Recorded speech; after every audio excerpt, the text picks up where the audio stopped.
اعوذ باللہ من الشیطان الرجیم بسم اللہ الرحمن الرحیم اما السفینۃ فکانت لمساکین۔ حضرت موسیٰ علیہ السلام اور خضر علیہ السلام کا واقعہ پچھلے 2 درس میں گزرا ہے کہ حضرت موسیٰ علیہ السلام کی ملاقات جب خضر علیہ السلام سے ہوئی تو حضرت خضر علیہ السلام نے موسیٰ علیہ السلام سے فرمایا کہ آپ میرے ساتھ صبر نہیں کر سکیں گے۔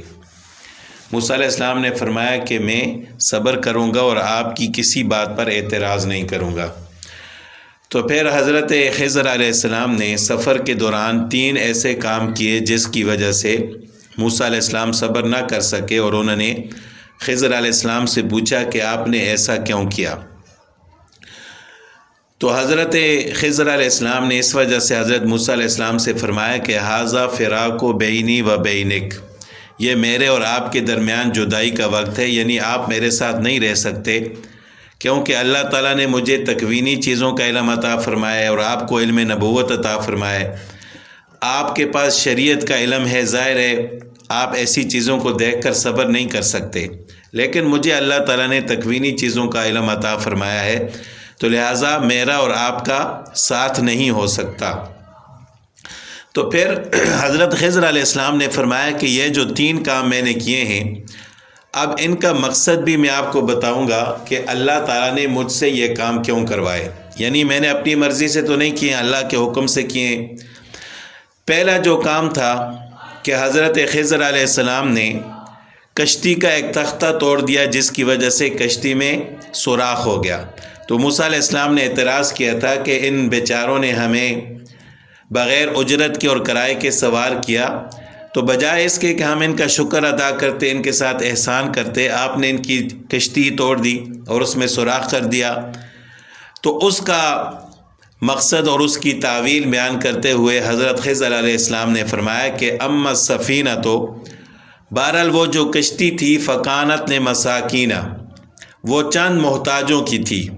مساکین جمع مسکین کی، مسکین اس شخص کو کہا جاتا ہے جس کے پاس اپنی ضرورت کے لیے تو ہو لیکن ضرورت سے زائد نہ ہو کہ جس کی وجہ سے اس پر زکوٰۃ فرض ہو، قربانی واجب ہو، یعنی نصاب کے مطابق اس کے پاس پیسے نہ ہوں، البتہ اپنی ضرورت کے لیے اس کے پاس ہوں، تو اس کو مسکین کہا جاتا ہے، اور جس شخص کے پاس بالکل کچھ نہ ہو اسے فقیر کہا جاتا ہے۔ تو حضرت خضر علیہ السلام نے فرمایا کہ میں نے وہ کشتی اس وجہ سے توڑی تھی کہ وہ چند مزدوروں کی تھی، چند مسکینوں کی تھی، اور روایات میں آتا ہے حضرت کعب احبار رضی اللہ تعالیٰ عنہ سے منقول ہے کہ وہ 10 بھائی تھے، جن میں سے 5 اپاہج تھے، لنگڑے تھے، معذور تھے، اور 5 محنت مزدوری کر کے اپنی روزی کماتے تھے، اور ان کی روزی کمانے کا ذریعہ یہی کشتی تھی کہ وہ دریا میں کشتی چلاتے تھے، لوگوں سے کرایہ وصول کرتے تھے اور اپنا رزق کماتے تھے۔ تو خضر علیہ السلام نے فرمایا کہ یہ کشتی میں نے اس وجہ سے توڑی ہے کہ یہ چند مسکینوں کی تھی، یعملون فی البحر، جو دریا میں مزدوری کرتے تھے، فاردت ان اعیبها، تو میں نے ارادہ کیا کہ اس میں عیب ڈال دوں۔ کیوں؟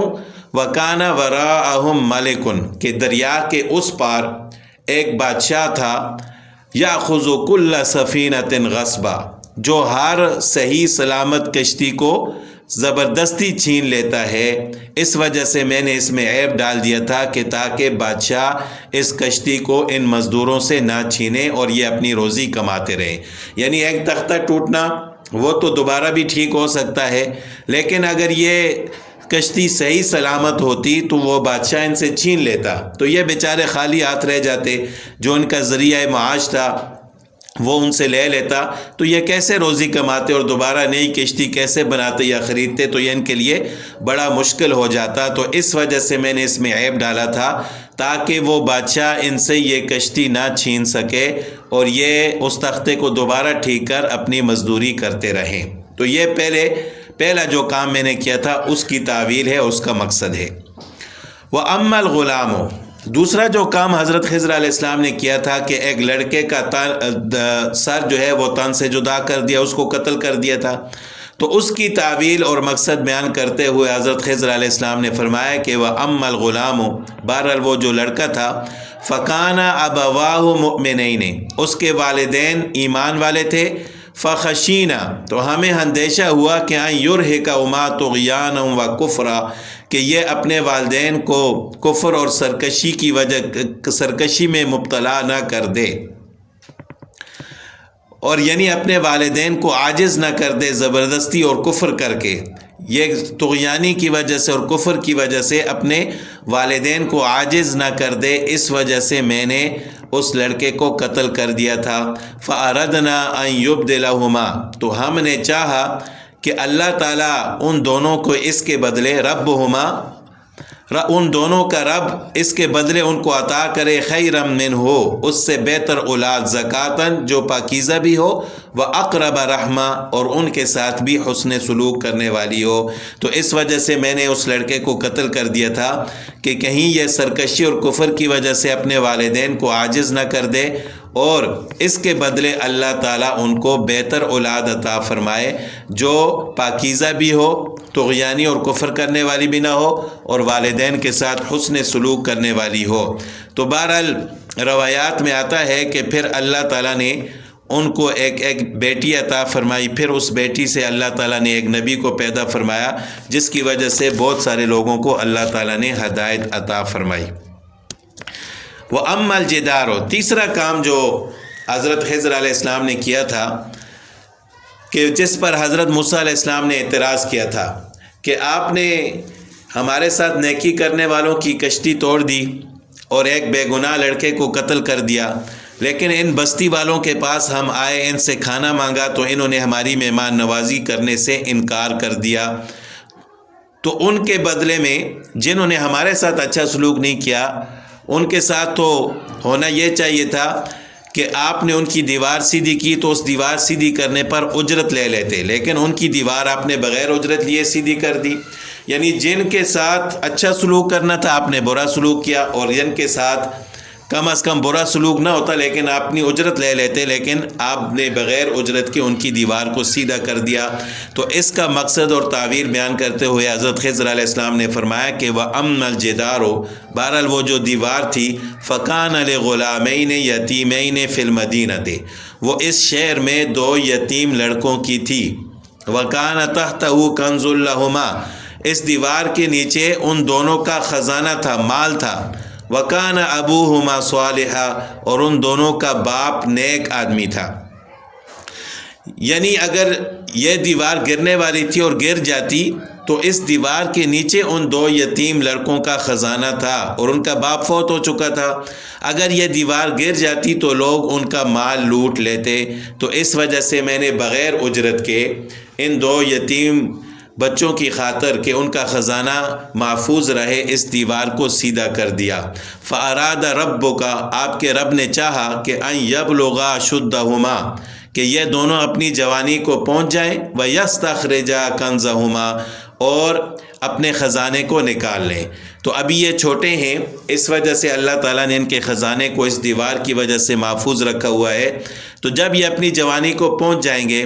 اب جوانی، خوب جوانی، اشدہ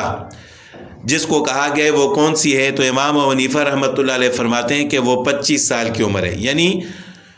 بلوغت کی عمر تو 13-14 سال کی ہے، لیکن 25 سال کی عمر میں انسان صحیح جوانی کو پہنچ جاتا ہے، اور بعض حضرات نے 40 سال کی عمر کا ہی ہے۔ تو بہرحال اللہ تعالیٰ کی اس میں یہ حکمت تھی کہ اس دیوار کے نیچے 2 یتیم بچوں کا مال اور خزانہ تھا۔ تو خضر علیہ السلام نے فرمایا کہ اگر یہ دیوار گر جاتی تو لوگ ان کا خزانہ لے لیتے، تو اس وجہ سے میں نے ان کے ساتھ نیکی کی کہ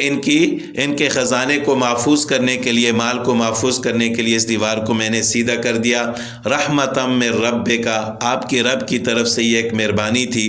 وما فعلتہ عن امری، اور میں نے یہ اپنے حکم سے نہیں کیا، یعنی جو کچھ بھی میں نے کیا ہے میں نے اپنی مرضی سے اور حکم سے نہیں کیا، بلکہ اللہ کا حکم تھا، اللہ کی مرضی سے میں نے کیا ہے۔ چونکہ آپ کو ان چیزوں کا علم نہیں ہے جس کی وجہ سے آپ کو یہ چیزیں بری لگیں، آپ شریعت کے پابند ہیں تو ظاہر شرعی طور پر یہ باتیں آپ کو اچھی نہیں لگیں جس کی وجہ سے آپ نے اعتراض کیا۔ ذالک تأویل ما لم تستطع علیہ صبرا، یہ ہے ان کاموں کا اور ان چیزوں کا مقصد جس پر آپ صبر نہیں کر سکے۔ تو بہرحال تحتہ کنز لہما، یہ جو خزانہ تھا دو یتیم بچوں کا، تو حضرت ابو درداء رضی اللہ تعالیٰ عنہ نے رسول اللہ صلی اللہ علیہ وسلم سے نقل کیا ہے کہ آپ صلی اللہ علیہ وسلم نے فرمایا کہ وہ سونے اور چاندی کا ذخیرہ تھا۔ حضرت عبداللہ بن عباس رضی اللہ تعالیٰ عنہ نے فرمایا کہ وہ سونے کی ایک تختی تھی جس پر چند نصیحتیں لکھی ہوئی تھیں، اور حضرت عثمان بن عفان رضی اللہ تعالیٰ عنہ نے مرفوعاً رسول اللہ صلی اللہ علیہ وسلم سے یہ نقل فرمایا کہ اس تختی پر یہ چند کلمات لکھے تھے، چند نصیحتیں۔ سب سے پہلے تو اس پر بسم اللہ الرحمن الرحیم لکھا تھا۔ دوسری نصیحت یہ تھی کہ تعجب ہے اس شخص پر جو تقدیر پر ایمان رکھتا ہو اور پھر غمگین ہو۔ تیسری نصیحت یہ تھی کہ تعجب ہے اس شخص پر جو اس بات پر ایمان رکھتا ہو کہ رزق کا ذمہ اللہ کے اوپر ہے، پھر ضرورت سے زیادہ مشقت کرے۔ چوتھی نصیحت یہ تھی کہ تعجب ہے اس شخص پر جو موت پر ایمان رکھتا ہو اور پھر خوش و خرم کیسے رہتا ہے۔ تعجب ہے اس شخص پر۔ پانچویں نصیحت یہ تھی کہ تعجب ہے اس شخص پر جو آخرت کے حساب پر ایمان رکھتا ہے اور پھر غفلت کرتا ہے۔ اور چھٹی نصیحت یہ تھی کہ تعجب ہے اس شخص پر جو دنیا کو اور اس کے انقلابات کو جانتا ہے، پھر کیسے اس پر مطمئن ہو کر بیٹھ جاتا ہے۔ اور ساتویں نصیحت لا الہ الا اللہ محمد الرسول اللہ اس پر لکھا ہوا تھا، یعنی آپ صلی اللہ علیہ وسلم کی بعثت اور پیدائش سے ہزاروں سال پہلے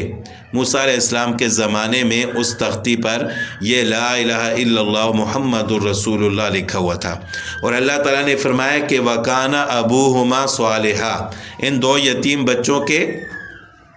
بچوں کا والد جو تھا وہ نیک آدمی تھا۔ تو والدین کی نیکی اولاد کے بھی کام آتی ہے اور اس کا اثر اولاد پر بھی ہوتا ہے۔ چونکہ ان دو یتیم بچوں کا والد نیک آدمی تھا تو اس کی وجہ سے اللہ تعالیٰ نے ان بچوں کو بھی ایک عزت اور اکرام عطا فرمایا تھا، اور اسی کی وجہ سے حضرت خضر علیہ السلام نے ان کے خزانے کو محفوظ رکھا اور اس دیوار کو سیدھا کر دیا۔ تو بہرحال حضرت موسیٰ علیہ السلام اور خضر علیہ السلام کے اس واقعے سے ہمیں یہ سبق ملتا ہے کہ انسان کو اپنے علم پر تکبر نہیں کرنا چاہیے، اور ہمیشہ جو کچھ بھی اللہ تعالیٰ نے علم کے طور پر عطا فرمایا ہے اس کو اللہ کے سپرد کرنا چاہیے کہ اللہ تعالیٰ نے ہی یہ اپنے علم میں سے ہمیں عطا فرمایا ہے، اور ہم سے بھی بہت زیادہ ایسے لوگ ہیں جو زیادہ علم والے ہیں۔